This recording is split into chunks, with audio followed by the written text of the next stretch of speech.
یہاں یہ بات بھی ذہن نشین رہے کہ جو ہمارے اعتقادات ہوتے ہیں ان کا ہمارے عمل پر، رویے پر، طرز زندگی پر ضرور اثر ہوتا ہے۔ عقیدہ ہمارے عمل کی بنیاد ہوتا ہے۔ تو اگر میرا یہ عقیدہ ہے کہ میں اللہ وحدہ لا شریک کو مانتا ہوں تو پھر اس کا لازمی نتیجہ یہ ہے کہ غیر کا خوف میرے سینے سے نکل جائے گا۔ اسی طرح جب آخرت کا یقین میری روح کے اندر راسخ ہو جائے گا تو میری زندگی خود بخود مرتب ہو جائے گی، منظم ہو جائے گی، کیونکہ آخرت کا تصور کیا ہے کہ میں اللہ کے حضور جواب دہ ہوں اور ایک ایک عمل اس کے حضور پیش ہونا ہے اور وہاں اعمال کی جواب دہی ہے۔ ثم لتسألن یومئذ عن النعیم۔ تو پھر کس طرح میں بند کمرے کے اندر بھی جرم کر سکتا ہوں جب یہ عقیدہ میرے ساتھ جڑ گیا ہے؟ جب ہم اپنے عمل میں کمزور ہوتے ہیں تو ہمارے عقیدے کے اندر کچھ جھول ہوتی ہے، کمزوری ہوتی ہے، اس کمزوری کی وجہ سے عمل کمزور ہوتا ہے۔ تو عمل کی پختگی اور رسوخ عقیدے کی پختگی کا نتیجہ ہوتا ہے۔ تو اس لیے سب سے پہلے جو چیزیں بیان فرمائی ان کا تعلق جڑا تھا عقائد سے۔ اب دوسری بات جو بر کی تشریح کرتے ہوئے ارشاد فرمایا وآت المال علی حبہ ذوی القربى والیتامى والمساکین وابن السبیل والسائلین وفی الرقاب، اور مال کو خرچ کرنا علی حبہ، اس کی محبت کے باوصف۔ مال کی اگر محبت یا ضرورت نہیں ہے تو پھر اس کو خرچ کر دینا، صرف کر دینا، یہ کمال نہیں ہوتا۔ کمال اس وقت ہے جب اس کی شدید احتیاج آپ کو بھی موجود ہو۔ اس لیے صحت مند آدمی جو جوان بھی ہو اور اس کو ضرورت بھی ہو، اس کا صدقہ کرنا اس کے صدقے کرنے سے بہتر ہے جو مخمسے کے عالم کے اندر جب موت و حیات کی کشمکش ہو تو وہ صدقہ کر دے، اپنا مال خیرات کر دے۔ عمومی طور پہ ایک مخفی دولت کی محبت جو ہمارے سینوں میں ایک حد تک موجود ہوتی ہے، اور وہ یہ ہے کہ جب اللہ ہمیں مال دیتا ہے تو بعض اوقات کچھ لوگ کہتے ہیں کہ ابھی میں اس مال کو بڑھاتا چلا جاؤں گا اور اپنی ساری ضروریات بھی پورا کرتا چلا جاؤں گا اور بہت حجم ہو جائے گا تو پھر اس سے کوئی بڑا کام کروں گا۔ وہ ایک ہدف لیتا ہے بڑے کام کا اور مال کو ضرورت کے باوجود خرچ نہیں کرتا۔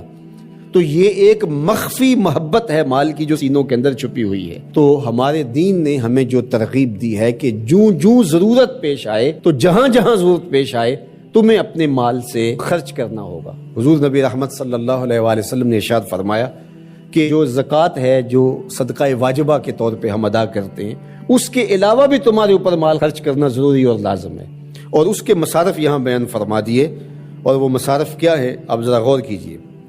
فرمایا ذوی القربہ، سب سے پہلا جو رکھا وہ ذوی القربہ، رشتہ دار رکھے۔ باقی لوگوں پر خرچ کرنے سے پورا ثواب ملتا ہے اور رشتہ داروں پر خرچ کرنے سے دوہرا ثواب ملتا ہے۔ والیتامى، اور یتیموں کو، والمساکین، اور مسکین۔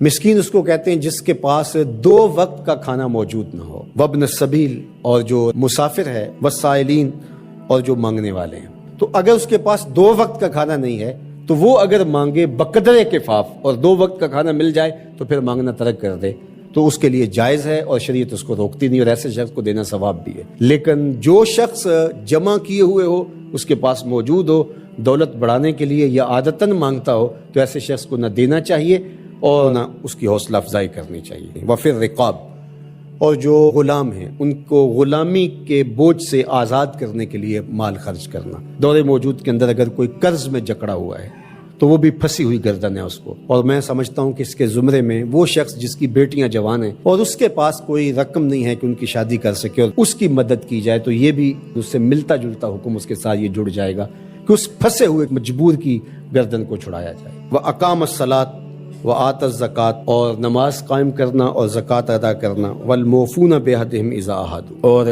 عہد کو پورا کرنا جب وہ عہد کر بیٹھے۔ وَالصَّابِرِينَ، اور صبر کرنے والے۔ فِي الْبَأْسَاءِ وَالضَّرَّاءِ وَحِينَ الْبَأْسِ، غربت، بیماری، حالت جنگ میں استقامت اور ثبات کے ساتھ کھڑا رہے۔ اب یہ بیان کرنے کے بعد فرمایا اولئک الذین صدقوا، یہ وہ لوگ ہیں جو سچے اور پکے مومن ہیں، جو ان خوبیوں کے حامل ہیں، جو عبادات کے اندر، اعتقادات کے اندر، رویوں کے اندر، طرز زندگی کے اندر، انداز معاشرت کے اندر، سب میں کمال مرتبے پہ فائز المرام ہیں، یہ سچے لوگ ہیں۔ اور فرمایا وَأُولَٰئِکَ هُمُ الْمُتَّقُونَ، اور تقوی کے نور سے مالا مال بھی یہی لوگ ہیں جن کے اعتقادات بھی خوبصورت، جن کے اعمال بھی خوبصورت، جن کے رویے بھی خوبصورت، اور جن کا طرز زندگی بھی خوبصورت۔ نیکی یہ نہیں ہے کہ تم اپنے چہرے مشرق یا مغرب کی طرف کر لو، جس طرح کہ یہود اور نصارہ کرتے تھے۔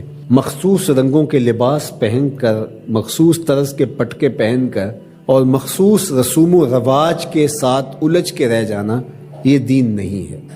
لیس البر، یہ نیکی نہیں ہے، ان تولو، کہ تم پھیر لو، وجوہکم، اپنے چہروں کو، قبل المشرق والمغرب، مشرق اور مغرب کی طرف، ولکن البر من آمن باللہ، نیکی کیا ہے کہ کوئی اللہ پر ایمان لائے، اس کا دل اپنے رب کو مانے۔ تو نیکی کی حقیقت یہ ہے کہ آپ اپنے رب کے ہو جائیں۔ جب رب کے ہو جائیں گے تو پھر اس کے دیے ہوئے نظام کو آپ من و عن تسلیم کریں گے۔ اٹھنے بیٹھنے سے لے کر انداز معاشرت تک، امور سیاست سے لے کر طرز حیات تک، کاروبار سے لے کر نجی زندگی تک، آپ کی زندگی کا ایک گوشہ اپنے رب کے دیے ہوئے نظام کی مطابقت میں ہوگا۔